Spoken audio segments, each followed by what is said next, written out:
you very much, Adam Oshiomole. This is the type of leader that Nigerians need. A man with action, not by just speaking words. Yes, based on how the South Africans are unaliving our people in South Africa, the black South Africans have done a lot of damages against our people, more especially the Biafrans. But this foolish man called Oshiomole come out and oppose what the other senators have said concerning what they're about to do for the businesses that owned by the South Africans. They said that they're going to revoke every license that they own to operate businesses in Nigeria based on what the South African, the black South Africa, the Zulus are doing against our people. My people, just sit down and see how Oshiomole disgraced himself before the presence of the world. Thank God for this great man called Oshiomole. These are the leaders. Let's watch the video. Taking their jobs. Okay, Nigerians, come home. I take over the job of MTN.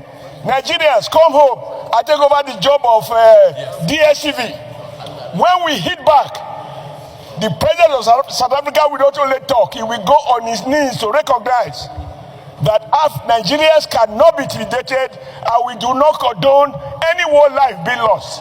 If a crime has been committed under South African law, they have a right to bring any sort of person to justice. But to kill our people as if we are helpless, we are not. By the time we turn in the... Eric Oshiomole, I represent the people of Edo North. I do not intend to repeat any of the statements that have been made very eloquently by all of those who have spoken. And my point is not only informed by the fact that we were all contributors to the struggle against apartheid. I remember very well that it was because of the struggle against apartheid that a Nigerian president, then head of state, Murtala Mohammed, declared before the Americans that Henry Kissinger, who was Secretary of State, was not welcome to Nigeria. In the words of General Murtala Mohammed, he said the era of gunboat diplomacy was over. Nigeria's commitment to eradication of apartheid is not negotiable. And they proceeded to nationalize British petroleum because the British too were supporting apartheid. So I can understand the pain that where we have built relationship, today we are looked at as if we are a burden. But for me, sir, I didn't come to the Senate to lament what is not right. And I know that in diplomacy, there is the law of reciprocity. What are the issues in South Africa? The president of South Africa did campaign openly that foreigners were taking the jobs that South African people could do. That is why his hands and his legs are tied. What is my response? These Nigerians who are in South Africa, they are not there on holiday. They are there to work and to earn. And which kind of job they are doing? There are two categories. Many are traders. Others are doing maybe some high-skilled jobs. So my view is that it is time to reciprocate. This Senate should adopt a position that MTN, a South African company that is cutting away millions of dollars from Nigeria every day, that Nigeria nationalize it and withdraw its license, so that Nigerian company can take over the MTN business and recruit more people. Those coming from South Africa will find good jobs working with the company that will replace MTN. And I know that South African president has interest in MTN. The second is that we ask the Minister of Communication of the federal government to revoke the DSTV, which is also a South African company that is cutting away millions of dollars, even abusing, resorting to practices that will not even be accepted in South Africa. I don't want this Senate to be shedding tears, to sympathize with those who have died.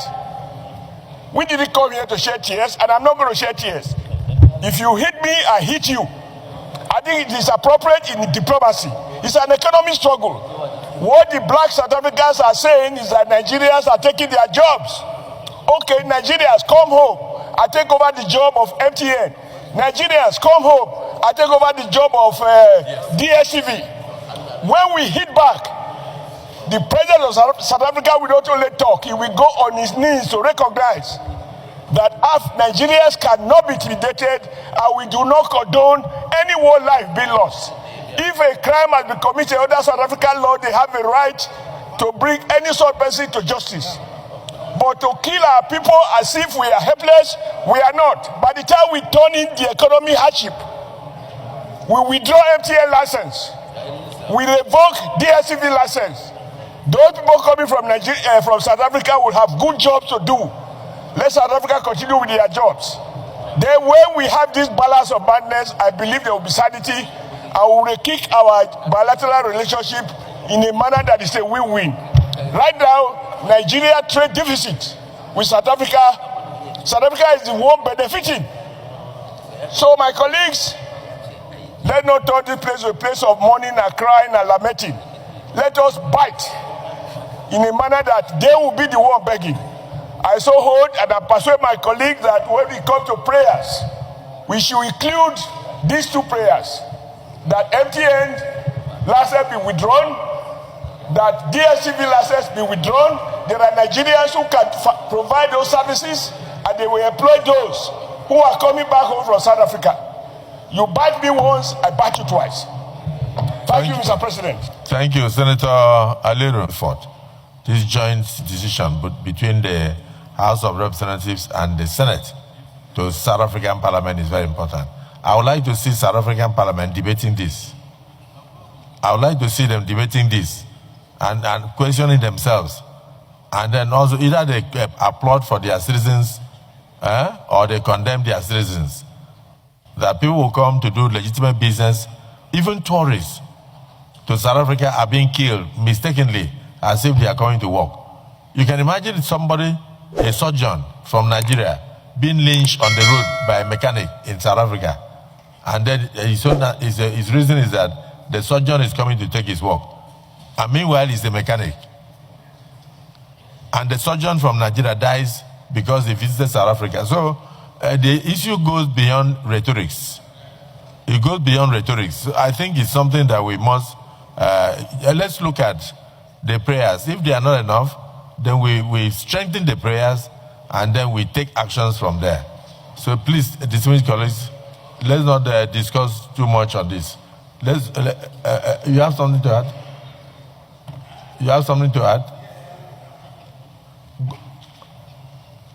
Distinguished colleagues, my name is Senator Victor Ume, OFR, Nigerian Democratic Congress member.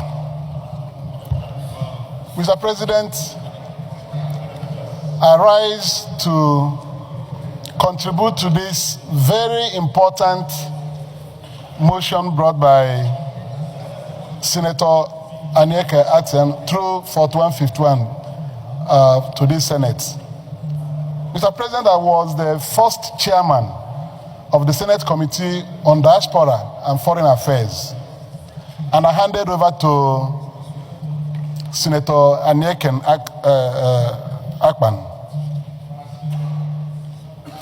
Mr. President, this is a very gory situation where Nigerians living in South Africa have over the years been disrespected, molested, annihilated, and hunted down.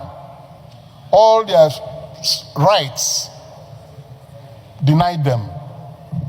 I was in South Africa in 2024, and I went to the Nigerian High Commission and interacted with the High Commissioner there. And I met Nigerian citizens who were invited for interaction with me. Mr. President, the stories they told about the type of hardship and the inhumane treatment they are subjected to was very grave and very worrisome. This is 2026. The xenophobic attacks on Nigerians in South Africa have continued. They are now hiding for their lives. They can't come out and do their businesses freely and move around. Mr. President, this is a situation where people are paying good with evil. This country contributed immensely to the end of apartheid regime in South Africa. You recall fire in Soweto when they were being burnt down, South Africans, black South Africans. They were hiding in their holes. And Nigeria came out very strongly to stand with them as our brothers and our sisters. The government of General Ramat Murtala Mohammed, though a military regime, said that Africa shall be the center of Nigeria's foreign policy. And a lot of our resources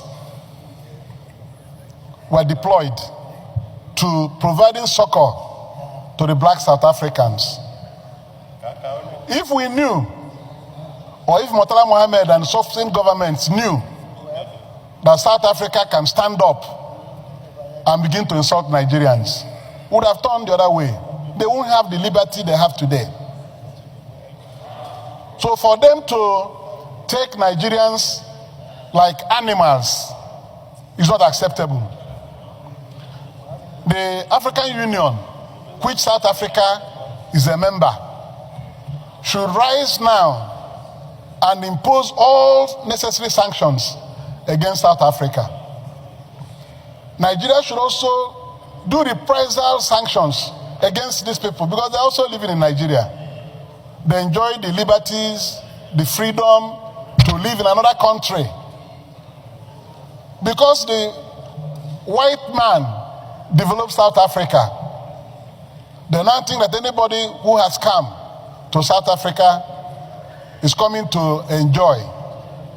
But when they were under the gruesome regime of apartheid, they had nobody to run to except Nigeria. So I want to say that this report from the committee chairman of Senate Committee on Diaspora should be taken very seriously. There are some who cannot even come back. They arrest them and seize their traveling documents and throw them into jails. Some are taken to the courts and they will be denied legal representation. These were the complaints I got in 2024. When they apprehend any Nigerian, they take him to court and deny him legal representation. Nobody will speak for you. And they throw the person in jail. So, my distinguished colleagues, South Africa should receive a warning from this Senate, this Parliament, and the government of Nigeria, so that they know that freedom of movement is guaranteed under the Charter of the African Union.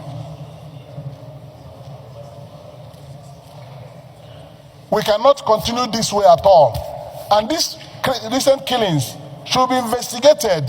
Nigeria would demand serious investigation in South Africa. It should not be going like this. Yes. Otherwise, we wait for them here. If we see them here, we'll tell that this country belongs to very civilized and strong people. We are not weak. We are not weak. We are not weak. I so submit. They should respect Nigerians in South Africa. No, please. I'm very angry about this. Don't tell me to submit. I'm very angry. If you go there, you see the inhumane treatment they're giving to Nigerians. Why should they do that? Distinguished. So, Mr. President, thank you. Distinguished. Everybody feels I've spoken out of my. We feel your pain. My so pain. Because I saw these things when I went there. Don't worry, Senator Nigerians should be hiding in South Africa. Senator Mangunu, go ahead. It's not a discussion of one day. Thank you. Thank you. Senator Mangunu. Mr. President, thank you for the opportunity. My name is Oji Uzokalo. I represent Abia North. I would like to move a simple motion because all parties speaking are saying the same thing. I'd like to just move a simple motion to commute this thing to Committee on Foreign Affairs and what's the Women's Committee? Diaspora. And one other relevant committee, so that they will be able to study and come back to us in 2 weeks. So, and the National Security and Intelligence. Let us not, excuse me, gentlemen, listen, let us not kill our relationship. We are very angry. Nobody is happy. Our Minister of Foreign Affairs is in South Africa now. And the ministry invited the High Commissioner yesterday, and you have invited the High Commissioner. Let senators, not because of seeing them, within anything you say immediately, but not because people want to be seen in the television to speak about this. No, let us quickly set up these committees and come back to the Senate. So if it means a day, in 48 hours, if it means a day, everybody in this Senate will speak. You give the 109 senators, including you, the opportunity to speak. That would be nice. Because wasting our time and going back to taking the something. Yes, nobody is deviating from the Constitution. We are asking you to do it right. You must do it right. You cannot just do it the way you want to do it. Mr. President, I move a motion that we will ask our committee to give us a working paper. I so move. Distinguished Governor, Senator, the motion, amend the motion. Very distinguished colleagues, my name is Ahmed Ibrahim Lawan. I represent Yabino Senatorial District. Mr. President, I really need your full attention. Chief Whip.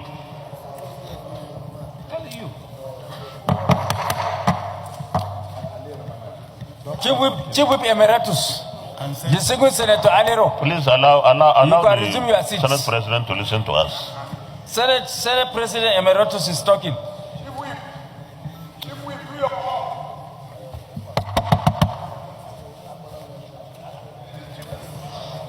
Thank you very much, Mr. President.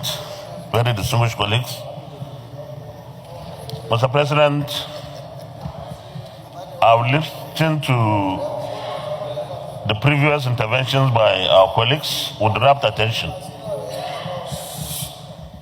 If we will spend the whole day of today on this matter alone, it's worth it, Mr. President. There cannot be anything more important than this, of course, except the security of lives and property in Nigeria. Nigerians killed, maimed, businesses destroyed. What are we here for? We speak for them.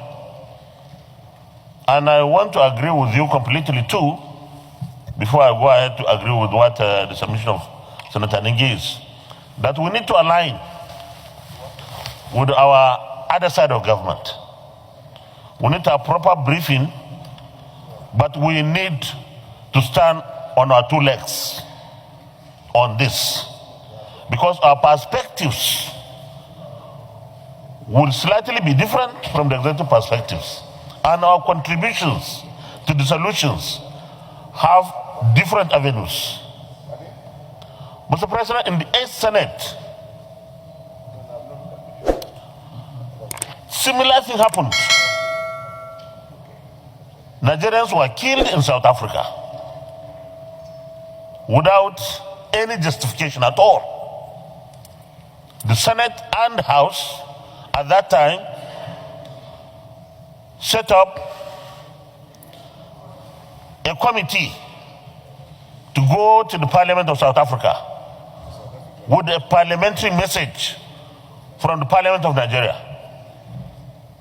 Mr. President, I would recommend that this Senate, after discussing, debating, and taking resolutions, we talk to the House of Reps.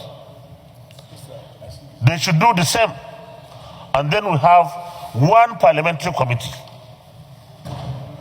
to consist of both senators and members of the House, whether the Foreign Affairs Committee or whichever. And I would suggest here that maybe the Senate leader should lead the team to the Parliament of South Africa, or the Deputy Senate President. Or the former Senate President. As it pleases the chair.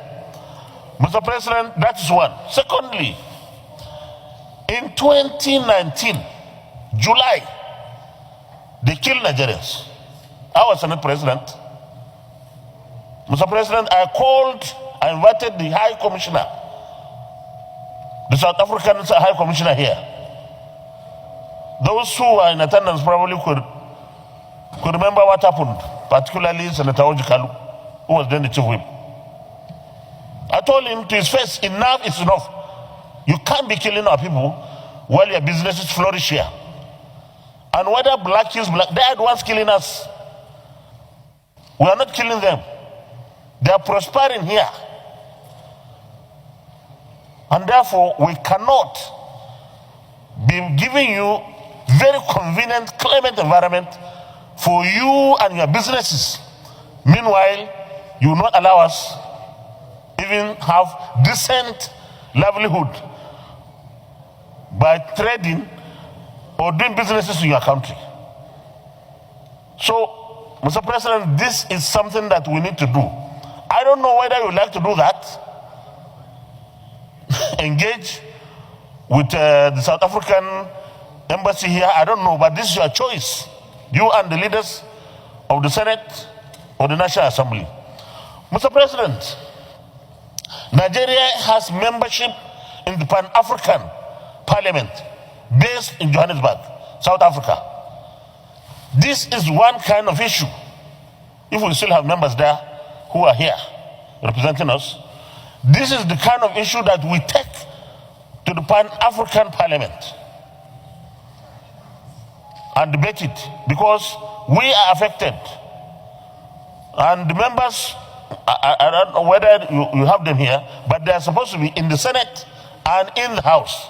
Normally the Senate leader is a member from here and one additional person.